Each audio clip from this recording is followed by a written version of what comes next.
हैन। अनि यो उमेरमा त्यो कुरा ठिक पनि लाग्छ। अनि उहाँले एउटा इक्जाम्पल के दिँदै हुनुहुन्थ्यो भन्दाखेरि सोझरो पहिला काटिन्छ, हो काटिन्छ, ओके हो सोझरो पहिला काटिन्छ, तर त्यसको फर्निचर भएर एउटा ठुलो महलमा इज्जतका साथ वर्षौँ वर्ष टिक्छ। एउटा बाङ्गो ढिलो त काटिन्छ, तर त्यसको मकै पर्ने कि मान्छे पर्ने अरू काम चाहिँ लाग्दैन। त्यही भएर आफ्नो इमानको इनाम अझै पनि गएको छैन। हामी त्यो ठाउँमा नपुगेर मात्र हो अब म सुरु गर्छ है त। मानिसलाई जीवनमा खालि तीनवटा कुरा मात्र चाहिन्छ अरे के, काम, दाम अनि नाम। केही नहुनेलाई काम चाहिन्छ अरे, काम छ भने उसलाई अलिकति दाम चाहिन्छ अरे, दाम पनि छ काम पनि छ भने उसलाई लास्टमा चाहिँ नाम चाहिन्छ होइन।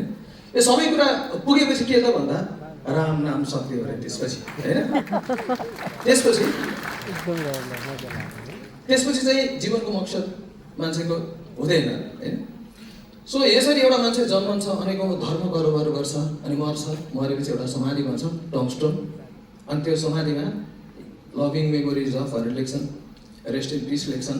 त्योभन्दा टपमा चाहिँ लेख्छन् मान्छेको नामभन्दा ठिक तल के लेख्छन्, डेट अफ बर्थ ड्यास अनि डेट अफ डेथ। अनि मान्छेले यसको खुब चासो पनि हुन्छ, याद पनि हुन्छ अरे कि। तर हामीलाई सबभन्दा महत्त्वपूर्ण कुरा के हो भन्दा त्यो बिचको ड्यास हो अरे कि, किनकि त्यो त लाइफ हो नि त, हामीलाई त्यसको मतलब हुँदैन। त्यो बिचको ड्यास हुन्छ नि, डेट अफ बर्थ लेख्छन्, ड्यास लेख्छन्, अनि बल्ल डेट अफ डेथ लेख्छन्। त्यो ड्यास चाहिँ सबभन्दा ठुलो कुरा हो, किनकि त्यो चाहिँ लाइफ हो। र त्यो ड्यास भित्र पनि सबभन्दा ठुलो कुरा के भन्दा यो युवा अवस्था हो अरे कि, सबभन्दा ठुलो कुरा।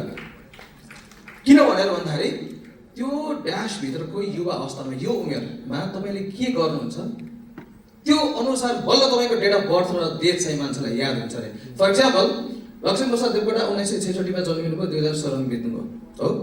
अनि पृथ्वीनारायण शाह 1779मा जन्मिनुभयो, 1831मा जन्मिनुभयो।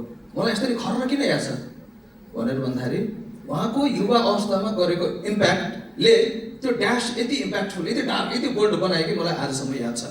त्यही भएर हामी बर्थडे मनाउनुतिर होइन, ड्यास बनाउनुतिर लाग्नुपर्छ अरे क्या।